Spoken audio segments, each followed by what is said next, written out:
This is not an uncommon situation. What you just described is actually the default situation for people.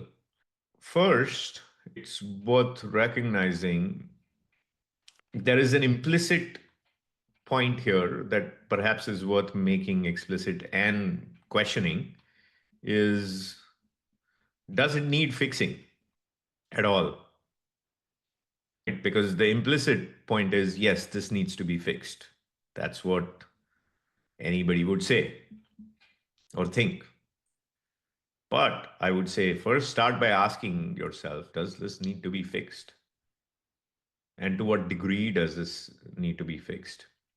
And the reason to like explicitly explore it versus assuming it needs to be fixed is that everything is a trade.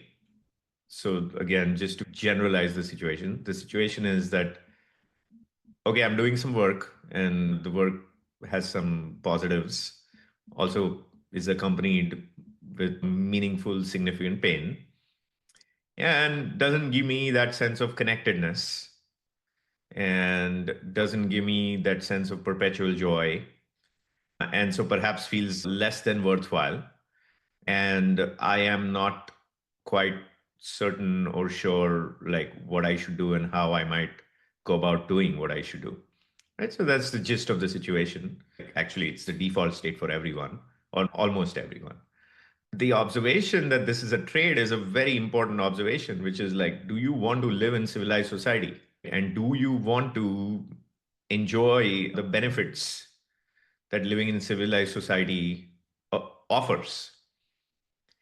And do you recognize the benefits that living in civilized society offers? And do you appreciate those benefits? Now, all of those questions are for you to decide what the right answer is, because not everybody is the same. So the answer need not be the same for everyone. But it's a very important question. For instance, I can bring it back to myself. Do I want to live in civilized society? Absolutely.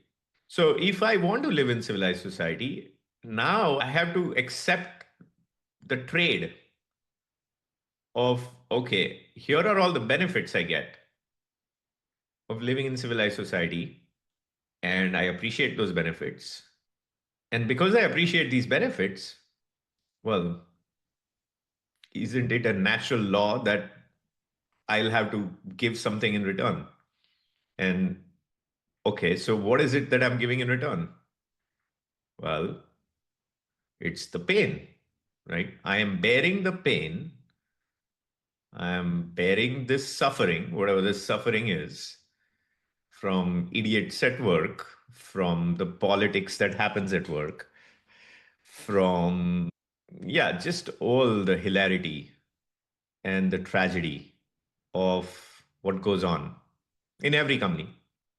Yes, it causes suffering. Yes, it causes pain. Yes, it causes a sense of disconnectedness with my true self, true essence, etc. Absolutely. But on the whole, am I seeing all the benefits that I accrue as a result of this suffering? And am I fine with that trade? So that's like the first level, which again, like nobody explores that. It's a very reasonable thing to explore. And I'm not going to say what the answer is for you, because again, the answer may be different. But I think if one does an honest analysis of this, many people will conclude that, yeah, there is going to be some pain, there's going to be some suffering. You could even take it to, I don't know, like ancient times when like office politics did not exist, when all these companies did not exist, organizations did not exist, and we were just whatever hunter gatherers. Wait, so there wasn't any pain then? Like, really? Was everybody very blissful? Well, absolutely not. Like, you didn't know where your next food is going to come from. You had to go weeks hungry. People died around you, left and right, including loved ones. And hey, human beings around you were like extremely brutal, right? Okay, what do you think? The caveman was blissful all the time? No, absolutely not. Did they not have suffering? Maybe there was a little bit of,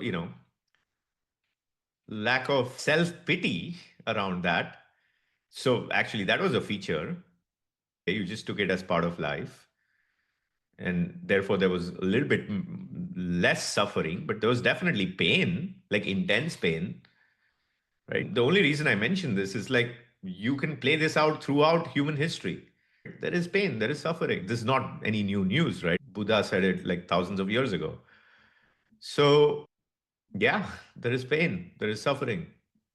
Are you okay with the trade you're making?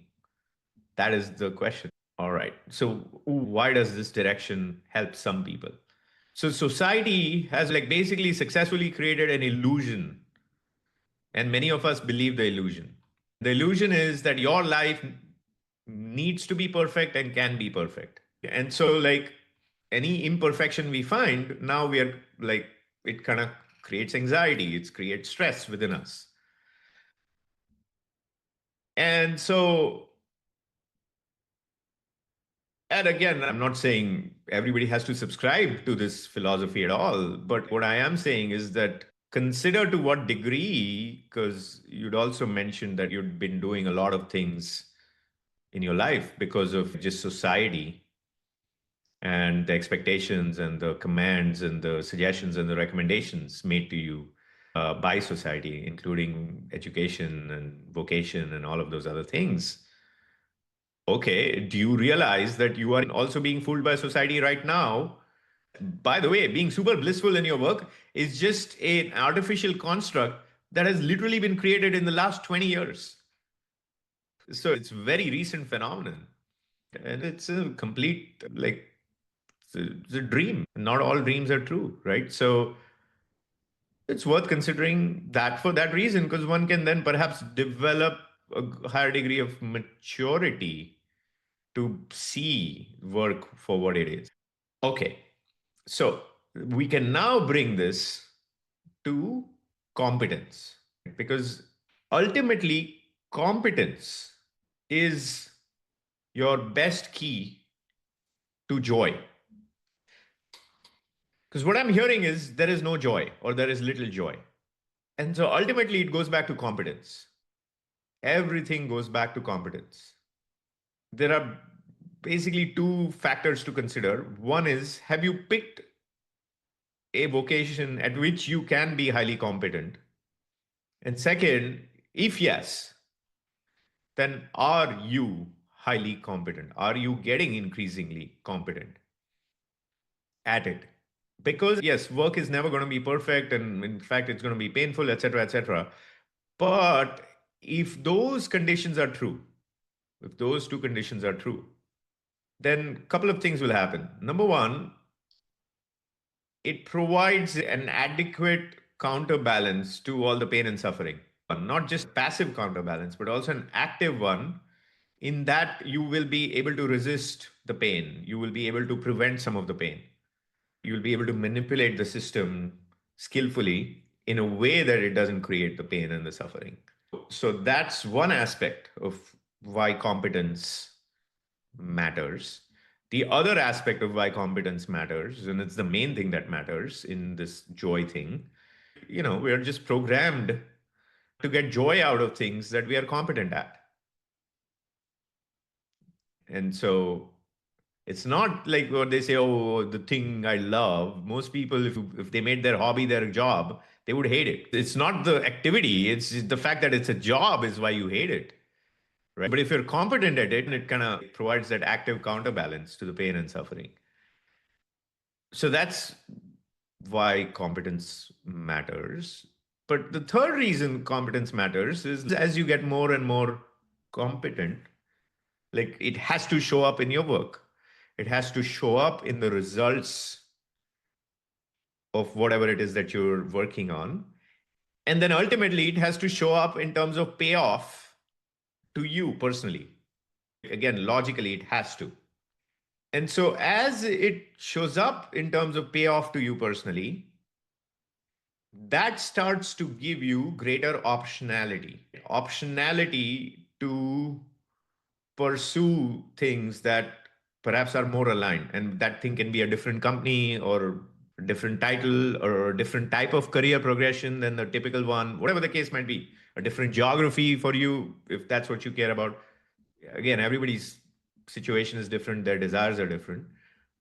But what is true is it'll give you more optionality. So the competence is what brings that optionality. And as you create that optionality, now you perhaps are at a place where you can opt out entirely if you want, right? That is part of the optionality you get. So in that sense, you can kind of like do both, right? You can still function and live in civilized society and gain all of its benefits while minimizing some or plenty of the downsides. But all of that is grounded in competence. Now, is it grounded in luck? Yes. But then, like, what are you going to do? Try to get more lucky? So, yes, luck is a factor. Like, we can't do much with that factor, but we can do potentially more with competence. So, ultimately, the answer to this question is competence. And it is not an answer anybody likes, or most people don't like that answer, but it is the only correct answer to this question. Because if there were a more correct answer to this question, like I said, everybody is in this situation. Nearly everybody is in this exact situation, right? It's just like the different thing is you just vocalized it, nobody else does. And so logically, if there were an easier escape from it, then many people would have already found it. But look around, people haven't found it. They're still stuck, right? So even if one doesn't like the answer that competence is the key, it's worth considering it before dismissing it.